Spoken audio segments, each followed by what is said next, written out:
Hello students, पिछले video में हमने अरस्तू के राज्य सिद्धांत के बारे में अध्ययन किया और उसमें हमने देखा कि राज्य की उत्पत्ति क्यों हुई, राज्य की प्रकृति क्या है और राज्य का ध्येय क्या है, और उनकी आलोचनाओं के बारे में भी हमने थोड़ा अध्ययन किया था। अब हम देखेंगे अरस्तू ने अपने राज्य सिद्धांत के बारे में किस प्रकार किन बिंदुओं पर प्रकाश डाला। सर्वश्रेष्ठ राज्य का सिद्धांत क्या था। जिस प्रकार प्लेटो ने एक आदर्श राज्य की कल्पना की, उसके उपरांत प्लेटो ने अपनी रिपब्लिक में जिस राज्य का उल्लेख किया उसमें उसने कुछ कमियों को देखा। तो उसके बाद लगभग 80 वर्ष की अवस्था में उन्होंने दूसरी पुस्तक लिखी, या उनकी हम इसे अंतिम पुस्तक भी कह सकते हैं, जिसका नाम लॉज था। और इसमें उन्होंने 10 मंत्रियों के मंत्रिमंडल को सर्वोच्च बनाया, जो कि कानून के नीचे रहते हैं, अर्थात उसमें मानव की नहीं बल्कि कानून की सर्वोच्चता स्थापित की। जैसा कि हमने देखा कि उन्होंने आदर्श राज्य में अपने दार्शनिक शासक को ही सर्वोपरि बना दिया। वो संविधान से ऊपर, हर प्रकार के कानून से ऊपर था। राजा के आदेश को ही उन्होंने कानून बताया।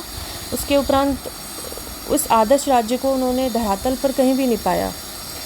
फिर उनकी कमियों के आधार पर ही उन्होंने एक दूसरे राज्य की कल्पना की, जिसे हमने कहा उप आदर्श राज्य, जिसकी व्याख्या प्लेटो ने लॉज में की।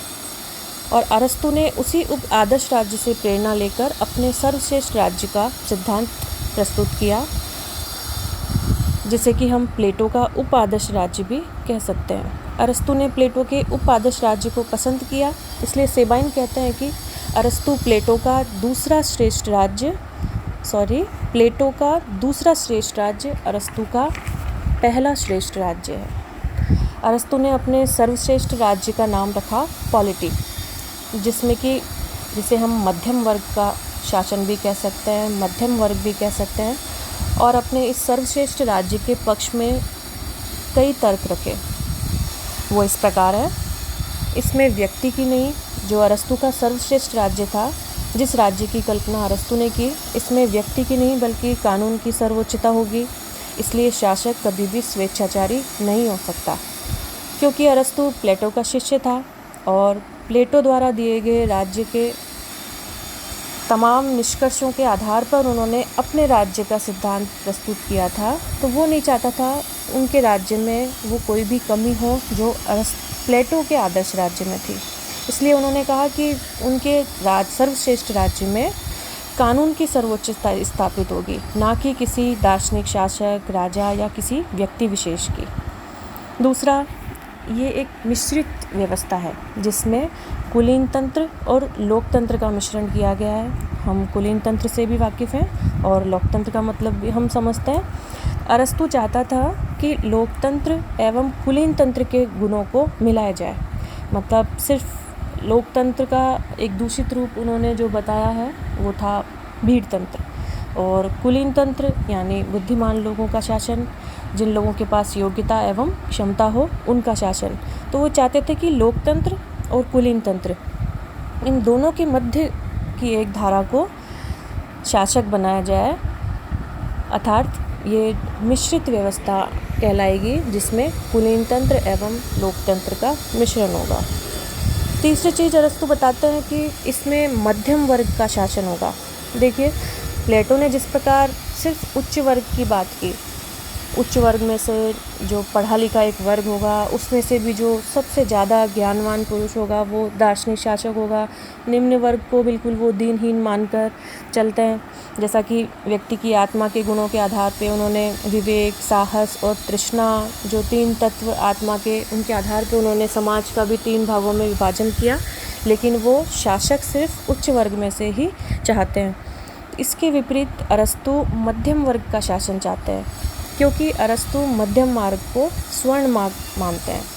वो कहते हैं कि मध्यम वर्ग के लोग जो होते हैं वो सबसे अच्छे होते हैं, समझदार होते हैं। अब देखिए, ऐसा उन्होंने इसलिए कहा क्योंकि मध्यम वर्ग का जो भी इंसान होगा, हम इसे वर्तमान संदर्भ में भी समझ सकते हैं कि वे ना तो आलसी होते हैं जैसे कि उच्च वर्ग वाले होते हैं, और ना ही वो निम्न वर्ग के व्यक्तियों की भांति उग्र होते हैं। तो मध्यम वर्ग के लोगों का शासन सर्वश्रेष्ठ शासन है, जिसे अरस्तु ने स्वर्ण मार्ग भी बताया। फिर अरस्तु कहते हैं कि उनके पॉलिटी पॉलिटी मतलब जो अरस्तु का श्रेष्ठ राज्य था, जिसे अरस्तु ने पॉलिटी नाम दिया, कि पॉलिटी में कभी भी क्रांति नहीं हो सकती क्योंकि ये स्थायित्व को बनाए रखती है।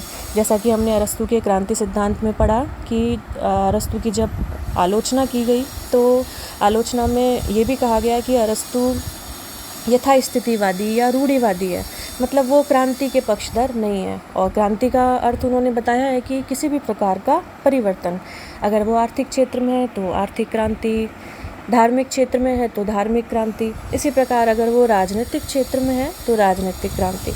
तो अरस्तु क्रांति का सिद्धांत देने के पश्चात अपने राज्य में कभी भी क्रांति नहीं चाहते, ना ही वो क्रांति की बात करते हैं। वो चाहते हैं कि राज्य में यथास्थिति बनी रहे, क्योंकि क्रांति किसी भी राज्य के लिए ठीक नहीं है, जैसा कि अरस्तु कहते हैं। अंतिम चीज़ जो वो अपने इस मध्यम मार्गी राज्य के बारे में कहते हैं कि मध्यम वर्ग में बड़े बड़े नेता, विद्वान एवं विधि शास्त्री हुए हैं। कुछ उदाहरण भी वो देते हैं, जैसा कि पेरिक्लीस, जिन्हें लोकतंत्र का पिता भी माना जाता है, लिकर्गस जो कि एक विधि शास्त्री तथा सोलन हुए, आदि अनेक उन्होंने कई नाम उदाहरण के तौर पे दिए। तो इन तर्कों के आधार पे वो मध्यम वर्ग के शासन को ही श्रेष्ठ मानते हैं और इसे वो सर्वश्रेष्ठ राज्य के रूप में हमारे सामने रखते हैं। अब हम देखेंगे कि उन्होंने जो सर्वश्रेष्ठ राज्य दिया, उनकी कुछ आलोचनाएं भी हैं। प्लेटो का आदर्श राज्य कल्पित है, लेकिन उसका चित्र बिल्कुल स्पष्ट है कि जैसा जब हम प्लेटो के आदर्श राज्य के बारे में हमने पढ़ा कि किस प्रकार राजा की प्राप्ति होती है प्लेटो को, कि व्यक्ति की आत्मा के 3 गुणों के आधार पे व्यक्ति को अपना पेशा चुनना चाहिए, समाज में कार्य करना चाहिए, हस्तक्षेप का सिद्धांत। लेकिन राजा की प्राप्ति के लिए वो शिक्षा एवं न्याय का सिद्धांत देते हैं। शिक्षा को भी वो 3 या 4 चरणों में बांट के हमारे सामने रखते हैं। साम्यवाद की संपत्ति का साम्यवाद एवं परिवार का साम्यवाद, और अपने न्याय सिद्धांत आदि विभिन्न जो सिद्धांत थे उनके आधार पे वो अपने आदर्श राज्य की स्थापना करते हैं। कि भले ही वो राज्य कहीं धरातल पे ना हो, लेकिन जो प्लेटो ने कहा वो बड़ा रोचक और हमें थोड़ा स्पष्ट दिखाई देता है। लेकिन जो अरस्तु चाहते हैं वो थोड़ा अस्पष्ट है, कि अरस्तु की जो पॉलिटी का सिद्धांत है वो अस्पष्ट है। बारकर कहते हैं कि इसका विस्तृत वर्णन नहीं है, इसलिए ये समझ में नहीं आता, इसे समझना थोड़ा क्लिष्ट दिखाई देता है। आगे वीडियो में हम देखेंगे कि जैसा हम प्लेटो पढ़ चुके हैं, उसके बाद हम अरस्तु भी पढ़ चुके हैं। अब प्लेटो एवं अरस्तु में क्या क्या समानताएं थी उनके विचारों में, उनके सिद्धांतों में, और क्या क्या असमानताएं थी, और वर्तमान संदर्भ में कौन हमें तार्किक दिखाई देता है, कौन प्रासंगिक है, इनके बारे में हम विस्तार से चर्चा करेंगे। धन्यवाद।